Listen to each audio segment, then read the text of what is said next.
led to this tremendous growth in the common market. Or perhaps it's more than tariff changes. Oh, I think it's much more than tariff changes. In fact, this thing has been growing at a great pace before the common market came into existence. I think one has to look at the thing in its component parts. Germany is a case we're very familiar with. I don't want to say any more about that. But we're less familiar with this dynamic growth of France and Italy, for example, both extremely impressive cases. Now there, the new spirit which infuses this bit of continental Europe is vastly important. There, it seems to me, you have a new type of organization between private capital and government. Governments looking ahead and deliberately planning 5, 10 years ahead and getting industry and trade unions on their side to think creatively in this way. It is, I insist, a new form of capitalism which they've created in these countries, and this has been transferred into the new organization set up by the common market in Brussels. They make a cult of looking a long way ahead and getting industry and government working together in this field. This is what makes for dynamism.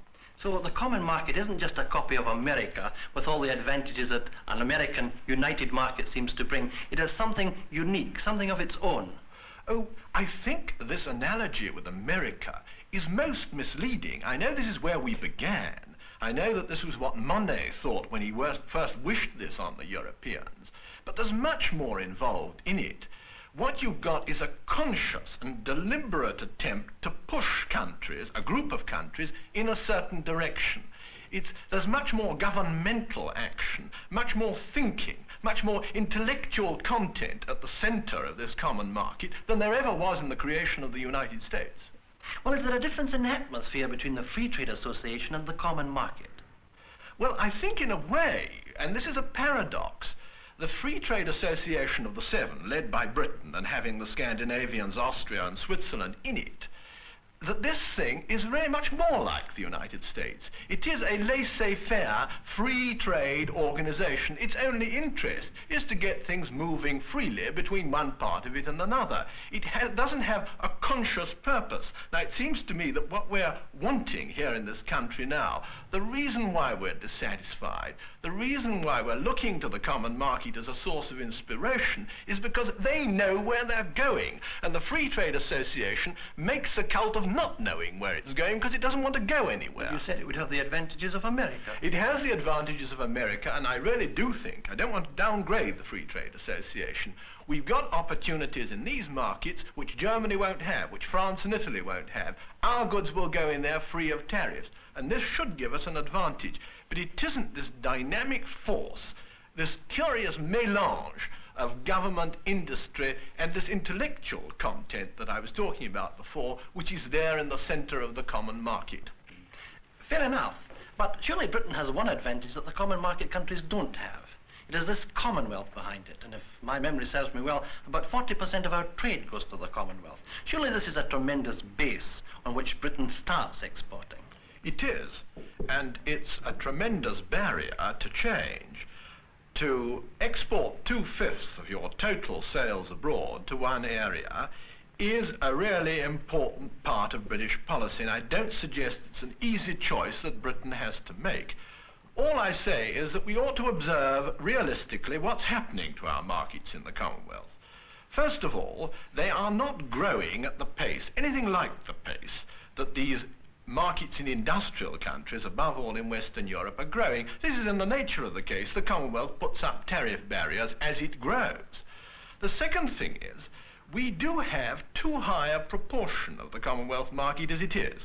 What I mean by that is that it's unnatural in the modern world for one industrial country like Britain to take as much as half of all the sales to any market, and this is roughly what we've been doing with the Commonwealth. And now our share has been going down at a terrific rate. Many people haven't noticed this, but our share in countries like Australia has been diminishing, and I say it's quite natural that it should diminish. In the modern world, we're bound to get a smaller proportion than a half. Well, then we've got to look for compensation elsewhere. That's all I'm saying. Of course, if our trade diminishes in one area, it's got to rise someplace else if we're just going to stand still. Does that mean that you're very keen that we should join the common market? Precisely. I think that by now our choice is not to play around with Europe or not. but to go in head first into this thing or leave it alone. But surely there are problems for Britain joining the common market. Isn't the Commonwealth a big problem? Immense problems, but I do think the Commonwealth can be squared in the sense that they too, and one notices this increasingly with the statesmen of the Commonwealth countries, are immensely impressed by this European market for their goods. Now, it's up to us to go in and get as good a bargain for them as we possibly can. This, I think, is part of the British relationship with the Commonwealth. Are you suggesting it should be Britain and the Commonwealth together going into the common market? I don't believe the Commonwealth can go into the common market. The common market is something built for advanced countries which have already come of age. The Commonwealth is something which is built for countries which are coming of age. And these are two different ways of trading and living. And don't let's deceive ourselves that we can take the whole caboodle in. We can't. I think the second problem that we have to face is this: Britain in the common market. It may well be that if we latch on to this, we will find in the first stage that we're importing more than we export to Western Europe. It's always seemed to me that London was a marvellous target for an export drive from the continent of Europe. It's the soft underbelly of Britain, so to say. It's the richest, biggest concentrated area of consumers in the whole of Western Europe, and the stuff can come straight up the Thames into this place and be unloaded here. So we may find that there are all sorts of short-term disadvantages in the sense that we'll import more than we export. And this may be that our balance of payments will actually deteriorate in the first stage of going into the common market. I realise all these risks. So we've a balance of payments problem just now. You're suggesting it would be aggravated. Can we really afford to join the common market? It might be aggravated. I think it's a risk we've got to take for the sake of the long-term gain. All I'm saying is that people who think that we just have to go into the common market simply like that and solve our problems by some mysterious process of kicking ourselves in our own pants, that sort of view just won't do. It's much more complicated and much more difficult than that. Just for the moment, there is no association between the free trade area and the common market. Now, in circumstances like that, what does the individual British firm do? Well, it's about as difficult a moment to ask me this question as it's possible to imagine. It isn't just said defensively. We all know that the British government is considering whether to jump in or not, and you're asking me to judge, for the sake of an individual firm, whether it will jump. Now, it might jump, and if it does so within the next 3 or 4 months, and a firm has put a lot of its resources into a new investment in a factory, let's say, in the common market, not only resources in money, but managerial talent needed to exploit an entirely new kind of market.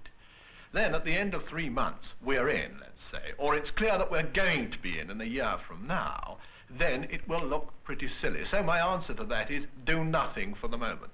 But it's still got to think about the common market, hasn't it? It's got to think an awful lot, and I would say this, that the big British firms, the big international firms, the ICIs and the Unilevers, the Dunlops, who are already in with their factories, of course, are sitting very pretty.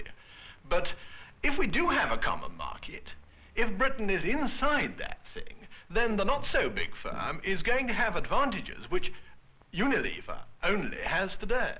You sometimes say that you're an economic nationalist and that British firms should build their factories within Britain. But is that possible if there isn't an agreement between the Free Trade Association and the common market? I know this looks like a contradiction, but it isn't. The only way to get our country built up as fast as we want it to be built up is to have a free outlet and a free inspiration from Europe.